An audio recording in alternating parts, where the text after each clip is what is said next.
ሰላም ጤና ይስጥልኝ እንዴት ናችሁ? እኔ በጣም ደህና ነኝ እግዚአብሔር ይመስገን። በዚህ ቪዲዮ የማሳያችሁ ቴሌግራም ላይ የፈለጋችሁትን ጂአይኤፍ እና የፈለጋችሁትን ፒክቸር ዳውንሎድ ማድረግ ሳይጠበቅባችሁ ቀጥታ ለምትፈልጉት ሰው እንዴት መላክ እንደምትችሉ የማሳያችሁ ይሆናል።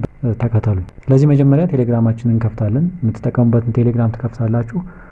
ከዛም የምትልኩበትን ፕሮፋይል ትገባላችሁ። ከገባችሁ በኋላ ለምሳሌ ፎቶ መላክ ብትፈልጉ ምንድነው የምታደርጉት?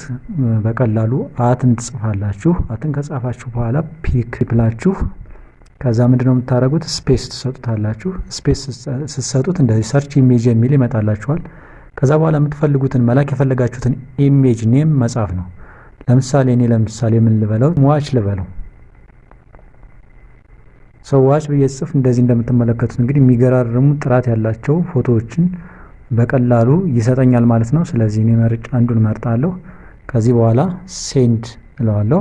እንደምትመለከቱት ይልክልኛል ማለት ነው። ስለዚህ ምንም አይነት ጉግል ላይ መግባት አይጠበቅብኝም። እዚሁ ላይ እኔ ራሱ የምፈልገው ከሆነ ፎቶን እዚህ ላይ ሰርች አድርጌ መጠቀም እችላለሁ ማለት ነው። ለምሳሌ ሌላ እንጨምር። ፒክ ብላችሁ በተመሳሳይ ትጽፋላችሁ። ከዛ በኋላ ለምሳሌ እኔ ቲሸርት ብዬ ልጻፍ።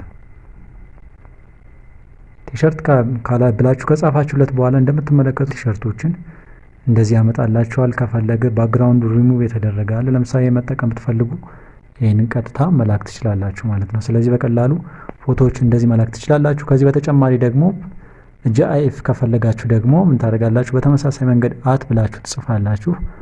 አት ከጻፋችሁ በኋላ ምንድነው የምታደርጉት?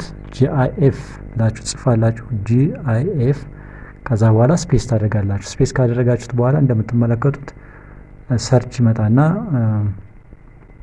ኔሙን እንድንጽፍ ያዘናል። ስለዚህ እኔ ለምሳሌ የኪድ ብፍ ነው የፈለኩት።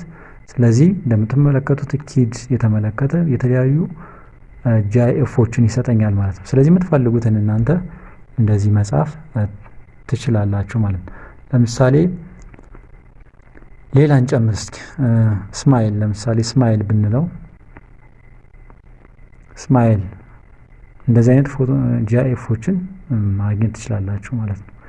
እንደዚህ አይነት ስለዚህ በዚህ መንገድ በቀላሉ የምትፈልጉትን ፎቶ እዚሁ ወደ እናንተ አካውንት ራሱ ልካችሁ ለሌላ መጠቀም ትችላላችሁ ማለት ነው። ይመቻችሁ።